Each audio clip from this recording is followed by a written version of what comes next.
At 2:15 a.m. on March 18, 1945, Private Jack Mercer crouched in the darkness 40 yards from Stalagastus's eastern perimeter fence, a throwing knife balanced in his calloused hand. 8 German guards stood between him and 23 Allied prisoners scheduled for execution at dawn. Command had called the rescue impossible. The approach required absolute silence. One sound meant death for everyone. In the next 4 hours, Mercer would eliminate those 8 guards using nothing but 6 throwing knives and a technique the Army called obsolete, freeing every condemned man without firing a single shot. The wind cut across the frozen German countryside, carrying the smell of coal smoke from the guard towers.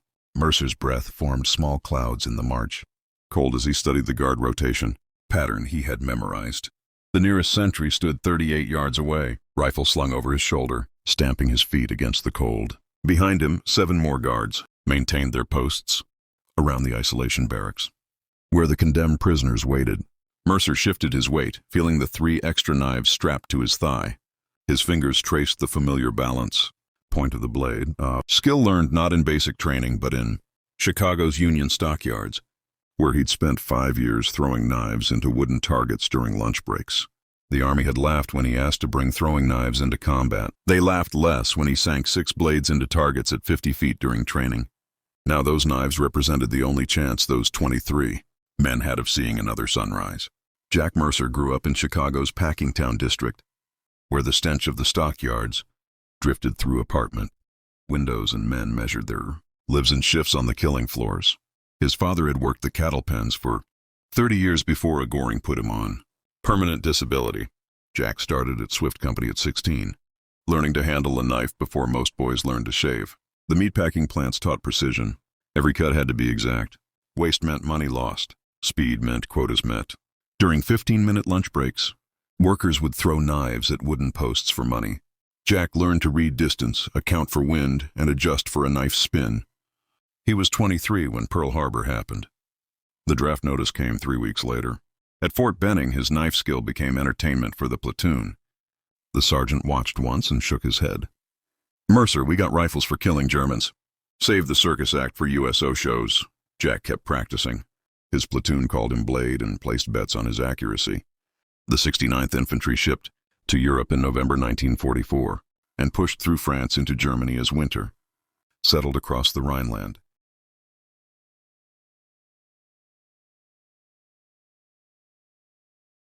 Jack carried his throwing knives in a custom leather bandolier a Belgian cobbler had made.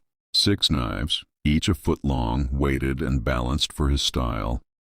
His squad joked about them. His lieutenant tolerated them. His captain thought they were ridiculous. On March 15th, everything changed. The 69th had liberated Stalag Daring a few days earlier, freeing over 800 prisoners. But intelligence discovered that 23 prisoners, Americans and British, suspected of escape or sabotage, had been moved to an isolation compound 5 miles east. The SS planned to execute them before Allied forces could arrive. Captain Morrison gathered the company. "We've got 23 men in an SS holding facility. They're scheduled for execution at dawn, March 18th.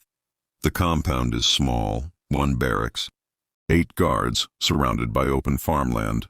We can't assault it without killing everyone inside." He spread a map across the field desk.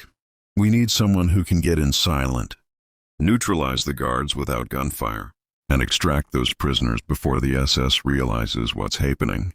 The room stayed silent. A lone soldier approaching across open ground, dealing with 8 armed guards, freeing 24 prisoners, and escaping, all without raising an alarm. The odds of success approached 0. "I'll go," Jack said. Morrison looked at him. "Mercer, this isn't a volunteer mission. This is suicide with extra steps." Jack stood. "Those knives you all laugh about. I can drop a target at 50 feet without making a sound. I've done it hunting. Done it 1,000 times in practice. 8 guards, rotation pattern. I can do this," the lieutenant warned him. "You'd need perfect accuracy, perfect timing, perfect silence. 1 miss and everyone dies." Jack's voice stayed level. "Those men are dead anyway if we don't try." Morrison approved the mission with one condition. Jack would have 48 hours to study the compound layout, guard patterns, and approach routes. Intelligence would abort the mission if conditions changed. For 2 days, Jack studied everything. Aerial photos showed the compound in a cleared area surrounded by farmland. The nearest cover stood 200 yards away, a small copse of trees where he could stage. 8 guards rotated posts, 2 on the barracks, 2 at the gate, 4 on patrol circuits. He practiced until his arm ached, throwing 50, 60, 70 feet in high wind, memorizing release, rotations, and impact points. Each knife had to strike throat, heart, or eye socket because a wounded guard could scream. The night before the mission, Morrison found him cleaning his knives by lamplight. Intelligence confirmed execution at 6 a.m. The insertion time, 2:29 a.m. That gave Jack 4 hours to neutralize the guards, free the prisoners, and reach friendly lines. He wrote 3 sentences to his mother and sealed them. At 11:10 p.m. he gathered his gear, 6 knives, wire cutters, dark clothing treated with mud to kill shine, a compass, 1 canteen, no rifle, no grenades, nothing that could make noise if dropped. A chaplain stopped by. Jack declined prayer but accepted a handshake. At midnight, a jeep took him to the staging area. At 1:45 a.m., he lay in the tree line, watching the compound through darkness. The March cold dropped to near freezing. 8 guards rotated every 30 minutes. 2 guarded the entrance, 2 guarded the barracks, 4 marched the perimeter. He checked his knives for the 1,000th time. Each blade balanced perfectly, each edge sharp enough to shave, each weighted to complete exactly 2.5 rotations at 50 feet. He'd marked distances in his head: fence post 45 feet, corner 60, tower 70. At 2:15 a.m. he began his approach. The ground was frozen hard, making crawling difficult. Each movement was calculated: slide forward on elbows, pause, scan, advance. The farmland offered no cover except darkness and a shallow irrigation ditch that ran toward the compound. The water soaked through his uniform, his fingers went numb. Without feeling, he couldn't throw accurately. Without accuracy, everyone died. 200 yards took an hour. He moved in the intervals between rotations, freezing still when footsteps neared. Once a guard stopped less than 30 feet away to light a cigarette. Jack pressed himself into the earth, watching the cherry glow. The guard moved on. At 3:15 a.m., Jack reached his first throwing position, a slight rise 48 feet from the nearest sentry. No lights showed inside the barracks. The execution was less than 3 hours away. He drew his first knife. The blade felt cold and heavy. He flexed his hand twice, forcing blood back into his fingers. The guard turned, then settled still. This was the moment. The motion was automatic: weight shift, arm extension, wrist snap, release. The knife turned twice in the air and struck just below the base of the skull, severing the spinal column. The man dropped without a sound, crumpling to the frozen ground. They moved in near silence. Boots crunched on frozen ground. By 4:30 a.m., searchlights cut the sky and sirens wailed. Someone had found the bodies. Jack ordered faster. The column picked up pace as vehicles and dogs closed in. They crossed a frozen creek, a woodlot, another field. German lights swept the countryside. Voices shouted. Dogs barked. Jack found a drainage ditch and had everyone get low. They moved single file through icy water and mud with bullets cracking overhead. The Germans had spotted their trail. The ravine ended at a small road. Vehicle lights were 400 yards behind and closing. Across the road, a pine forest offered cover. They had to cross 40 yards of open ground. "Run!" Jack ordered. 23 prisoners sprinted. One fell halfway. Jack hauled him up and pushed him forward. Machine gun fire tore the air. Splinters sprayed from trees. Jack dove into the forest, rolled, grabbed the nearest man and pulled him deeper into cover. The British lieutenant counted heads, 3 all present. They moved through trees with Germans close behind, dogs and flashlights hunting.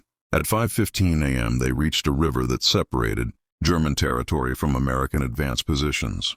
The current ran fast with snowmelt and none of the prisoners could swim. Jack found a fallen tree bridging the bank.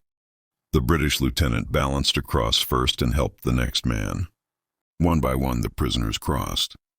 German soldiers appeared on the far bank. Jack threw a branch to create confusion, and the last man scrambled across as gunfire erupted. He ran the final 10 feet and dove onto the far bank. American sentries shouted, "Identify yourselves." Jack called back, "Private Mercer, 69th Infantry, with 23 freed prisoners." They stumbled into American lines at 5:45 a.m. Medics rushed forward. A captain radioed the successful extraction. Behind them, German forces held the riverbank but did not cross. The prisoners collapsed in groups, some crying, some silent, all alive. Jack sat against a tree with his throwing arm limp. Captain Morrison arrived in a jeep and looked at the men receiving aid. "Mercer, intelligence said you had a 5% chance. Guess I got lucky." "Sir," Jack muttered. Morrison shook his head. "Lucky? Son, you just did the impossible. 8 guards, 8 knives, 23 prisoners. Not luck, skill." The debriefing took 3 hours. Intelligence officers and the British lieutenant corroborated every detail. The after-action report dated March 19, 1945 documented the mission. 8 enemy guards eliminated without firearms. 23 prisoners freed without casualties. Mission accomplished within the 4-hour window. Witness statements came from all 23. Physical evidence included Jack's throwing knives recovered in the compound, and German radio intercepts describing a silent attack by unknown forces. 6 weeks later, the Distinguished Service Cross arrived. Captain Morrison read the citation aloud. Private John Mercer voluntarily undertook a mission of extreme danger, demonstrating exceptional skill, courage, and devotion to duty. Jack stood at attention as his platoon, the men who had joked about his knives, stood silent. When the medal was pinned to his uniform, the whole company saluted. The mission inspired other units to train in silent elimination techniques. Special Operations Group studied the operation. German after-action reports called the attack precise and professional. Modern special forces still analyze the mission as a case study in unconventional warfare. Old skills had been adapted for modern. Need the right tool matched to the operator's craft. Jack returned to Chicago in November 1945. Back to the boning line at Swift. Back to a life measured by shifts and paychecks. He married a girl from Bridgeport, had 3 children, and rarely spoke of the war. In 1967, 12 freed prisoners attended a reunion in Washington. Jack flew out to meet them. They shared dinner, told stories, and laughed about survival. He worked until retirement and died in 1994 at age 73. His funeral drew 200 people. 8 of the freed prisoners formed an honor guard at his casket. Jack Mercer showed what one determined man could do when he refused to accept impossible odds. 23 men lived because he opened the door. If you found this story compelling, please like the video, subscribe to Battle Patriot, and leave a comment telling us where you're watching from. Thank you for keeping these stories alive.